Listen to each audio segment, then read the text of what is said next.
দমদমে যশোর রোড নাগেরবাজার এলাকায় গেঞ্জি কারখানা ও আইসক্রিম কারখানা সহ গোডাউনে আগুন লেগে যায় ভোর ৩টে নাগাদ। এরপরে দমকলে খবর দেওয়া হলে দমকলের আধিকারিকেরা এসে পৌঁছায়। আগুন নেভানোর কাজে হাত লাগান তারা। কারখানায় কর্মী তারাও আগুন নেভানোর কাজে হাত লাগান।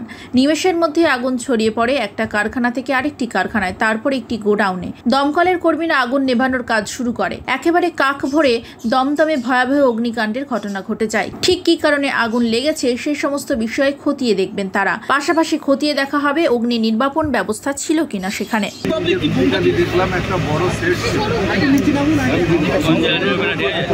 আমার কাঁধের উপর রাখো।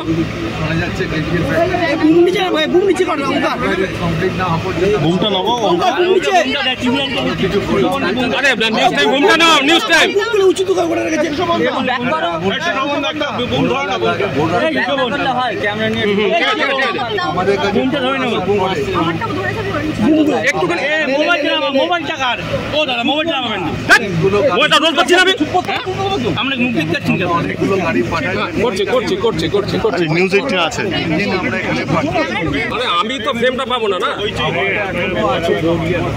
অনেক জায়গায় আগুন আছে, কাজ করার জায়গা, সেই জায়গাটায় চাপা পড়ে নেবো না, আমি জানি, কোনো টেনশন। আমরা জেসিবি আনার ব্যবস্থা করবো, ঠিক আছে?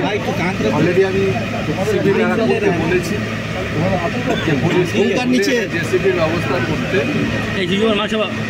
আমরা আগুন কন্ট্রোল করে ফেলবো। প্রত্যেকেও বড় আগুন আমরা কন্ট্রোল করেছি, কিন্তু কন্ট্রোল হয়ে যাবে, একটু সময় লাগে। তার কারণ আগুনকে তো মুখ আসছে, একটু মুখটা পিছিয়ে মাথা আসছে, জল করতে পারছে না, সেই জায়গাটা যাওয়া যাচ্ছে। আমরা এই দিনগুলোকে সরাতে পারলে আমরা পৌঁছে যাবো এবং আগুন নিভেও যাবে। কারণে আগুন অনেকে আমাকে প্রশ্ন করেছেন, এবং এটাই এখান থেকে বলা সম্ভব। কলকাতা শহরে এই কদিন যতগুলো আগুন লেগেছে আমরা অনেকগুলো অনেকগুলো এগেন্সে অ্যাকশান নিয়েছি, অনেক কারখানা বন্ধ করে দিচ্ছি। আমরা মনে করি ব্যবসা করতে গেলে যে নিয়ম কানুনগুলো বাইরে আছে সেগুলো তাদের মেনে করতে হবে, সেটা এক্ষুনি বলতে পারবো। এটা এনকোয়ারি ফরেন্সিক এসব অনেকটা দেরি করে আগুন এসছে, ফায়ার ব্রিগেড এসছে, কিন্তু বলছে বলে দিলে হবে না, এটা ফরেন্সিক ব্যালেন্স পাচ্ছিলাম এনকোয়ারি হবে। আপনার এনকোয়ারি আপনার ফায়ার ইনস্টিটিউট আপনার